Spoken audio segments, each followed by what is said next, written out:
guys, guess what we just did? Well, if you can read video titles, you know. We just watched the entire Nightmare on Elm Street series. Just a little disclaimer here, we did not watch Freddy vs. Jason because nobody has time for that, and we did not watch the Nightmare on Elm Street Platinum Dunes remake. Kate, what Nightmare on Elm Street movies had you seen before we embarked upon this quest? Gosh, you're obnoxious. None. Neither of us had seen any movies in the series. Seriously. Yeah. We'll start with Nightmare on Elm Street, the original. Just like with all of our knee-jerks, we went through with all of these movies, the categories right after seeing them: enjoyability, visuals, acting, sound, and on our scale of 1 through 5, we rated these, then averaged them to get our final scores. We're not going to go through all those numbers with you because those are a lot of numbers for a lot of different movies. Instead, we're just going to go with what our average totals were for each movie. Yeah. So for the original Nightmare on Elm Street, my total was a 3.5. We both got a 3.5. Rotten Tomatoes adjusted score was a 4.7. IMDb's adjusted score was a 3.7, and Metacritic's adjusted score was a 3.9. Okay, so here is my synopsis of the first movie for the story. By the way, we're gonna go through like little synopses of the story of each of these movies, so just in case you haven't seen them, just know that there are gonna be spoilers for each one. Pretty basic though. Freddy hunts down the daughter of one of the people who killed him. He can only attack them in their nightmares. Freddy is defeated when he is outsmarted at his own game. Or was he? Here were my thoughts right after watching the first one.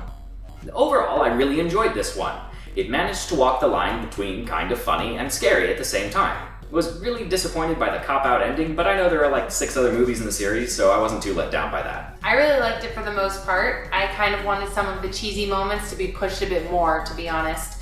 There were a couple little things that made the story less interesting along the way. For some reason, the way the mom brought up Freddy's backstory seemed kind of tacked on, and her performance wasn't really believable. Little things like that kept it from being a favorite, but I still liked it a lot. It's no Scream, but it'll do. Yeah, so the first movie we generally pretty much liked. Yeah. And then we moved on to the controversial A Nightmare on Elm Street Part Two, Freddy's Revenge. Immediately after watching this movie, the average of all of our scores was as follows. I gave it a 3.3.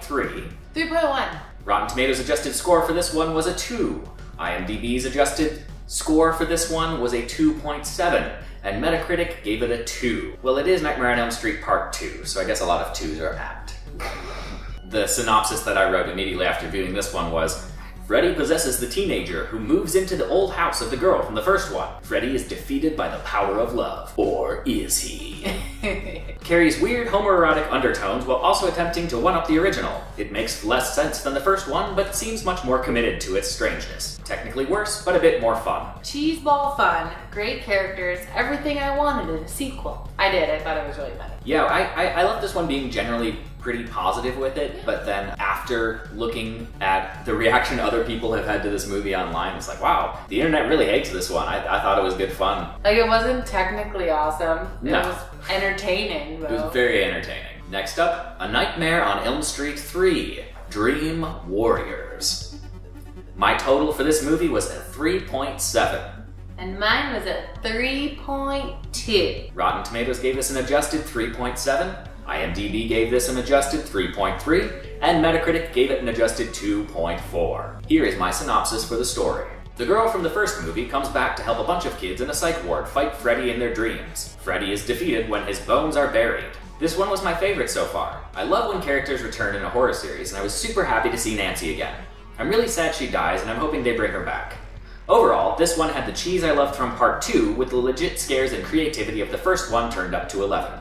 I had a great time. I really liked how it connected with the story so far, and how they keep expanding the mythos and rules of this universe.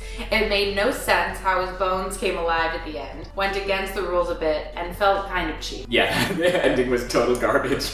Like, in general, I really liked it, and then it was just like, what? Like, what is this, Jason and the Argonauts? What's happening? Come on. They play fast and loose with the rules of this mythology throughout the series. And then we get to A Nightmare on Elm Street 4, The Dream Master. I think this is the first one we actively hated while watching. Ugh. I gave this one a total of 2.7. Samesies. Rotten Tomatoes gave it an adjusted 2.8. IMDb gave it an adjusted 2.8. Metacritic gave it an adjusted 2.8. Huh. There's a theme here. Here's my story synopsis for Nightmare on Elm Street 4. A peeing dog brings Freddy's bones back to life. Really? Really? Oh, a flame peeing dog. A dog that pees flame. Okay. That's so ridiculous. Now he's hunting down the rest of the surviving Dream Warriors, a quest he completes in the first act of the film. The rest of the movie is filled with tons of characters, kills, and nonsense. What? Winston didn't like this one either. No. Do you have opinions? Freddy is defeated by his own reflection in a church for some reason, I think. This movie isn't really clear. After Dream Warriors, the Dream Master is pretty disappointing. They recast the main character from the third movie, which is always distracting, then offed the surviving cast of the third movie pretty quickly. We're left with a ton of new characters with no real time for any development, a bunch of new rules for how Freddy operates and how to defeat him, and a rushed ending with no real emotional payoff. That said, the kills in this one were pretty creative. Probably won't watch this one again though. I thought it was almost interesting, almost enjoyable. Felt like they just stopped trying on this one though. Left the film feeling nothing but vague annoyance. Also, replacing Patricia Arquette was a mistake. She was the main character in the one before. They also should have brought back the doctor fellow who survived the third one. Yeah, he just kind of disappears. Yeah. We never see him again. The next one in the series is A Nightmare on Elm Street 5. M Street? The Nightmare on Elm Street 5. M Street. The Dweem Child. Oh, good. The Dweem Child. The Dream Child. I gave this one a 3.1.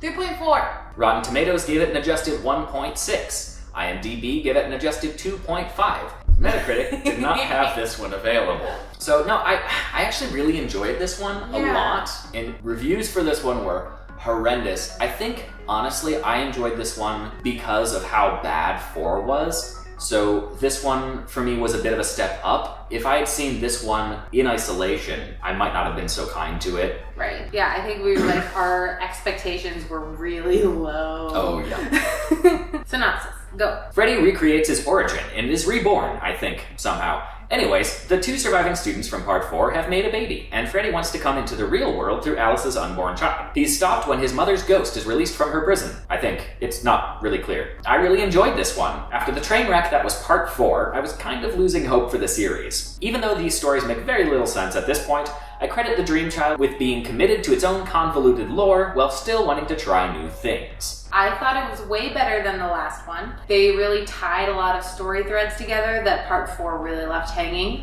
It feels like they're trying to actually follow a lot of the rules they keep creating now, but it's still a little vague, and it felt like this one tried hard to use what's been done to pull the story together. And it seemed like an attempt to fix the one from before. Yeah. Which worked a little, I think. I think so. And which brings us to Freddy's Dead, the final nightmare. Yeah, so my total for this one was a 1.8. Watching this movie was a chore. I give it a 1.2. The only movie in a well-established series that I can think of that reaches this level of turbo suck would probably be The Crow Wicked Prayer with Tara Reid. Yeah, that one. It felt like this was a fan film. I just hated everything about this movie. Anyway, here's my synopsis. Freddy had a daughter, apparently, and this fact somehow brings him back from the dead. Again. He kills a bunch of teenagers, for reasons, then reveals that he's under the control of dream people, which are really bad-looking space slugs. Then his daughter kills him, which works, I guess, this time. You know, how many times has he been killed? You know what? Who cares? Doesn't matter. Yeah. This movie makes up a ton of previously unheard of rules and dumps a ton of new lore before turning around to break all of its own rules and convolute its new lore. It's ugly, unfunny, poorly acted, edited horribly, and has shoehorned in 3D bits that have aged terribly. Watching this movie actually made me appreciate the fourth one, which I previously thought was the worst. Turns out, in hindsight, it's actually decent comparatively. I hated it. I thought the main character was a monumentally terrible actor, and then once he dies, the secondary main character was decent. The story made no sense. It felt like it didn't connect to the other movies. It was cheesy, but not in a way that made it enjoyable. It was awful. We considered not even finishing the series just because of how garbage this movie was. But fortunately, we did see Wes Craven's new Nightmare, and I Loved it. My final score was a 3.8. It's probably my favorite in the series. And mine was a 3.2. Adjusted, Rotten Tomatoes score was a 3.9. IMDb's was a 3.2, and it was not available on Metacritic. My synopsis of the story was, the actors from the Nightmare on Elm Street movies are being haunted by the fictional character Freddy. Turns out, the writer-director had trapped evil in the story, and once people started forgetting about the franchise, Freddy was no longer trapped by their attention. The original actress from the first film must become her character again to finish another script in order to trap the evil once more. I thought this was a breath of fresh air in a series that was starting to feel really stale. I loved this one, particularly because it combined everything I love about the Scream movies and everything I loved about the first 3 Nightmare films. The only thing that really threw me were the god-awful flashbacks to things we'd seen previously in the movie. It was really weak and really avoidable. Other than that grievance, though, great stuff. I thought it was really great. I liked how it blurred the lines between fiction and reality. I think the cinematography took me out of it a bit. That was really my only issue with the film. The story could never make up for the existence of Freddy's Dead, but was still really great. So in total, if you take all of my adjusted scores for every movie in the franchise, add them together, then divide them by 7. Overall, I give the Nightmare on Elm Street series a 3.1. So I thought this is a pretty good series of films. I get it. I get why it has all the fans it does. I gave it a 2.9. Honestly, I'm a little bummed that I didn't give it a 3. Those couple that just sucked really killed that for me. We also did the same thing where we added up all of the final scores for Rotten Tomatoes and IMDb for every movie in the series, then averaged them by the number of movies. And Rotten Tomatoes total for the Nightmare on Elm Street franchise is 2.8. IMDb's is 2.9. Metacritic didn't review a couple of these movies, so it's a much smaller pool for an average, but theirs came out to a 2.8. So I think generally what's weird is we've got 2.8, 2.9, and 3.1. That's a solid reputation for a horror franchise.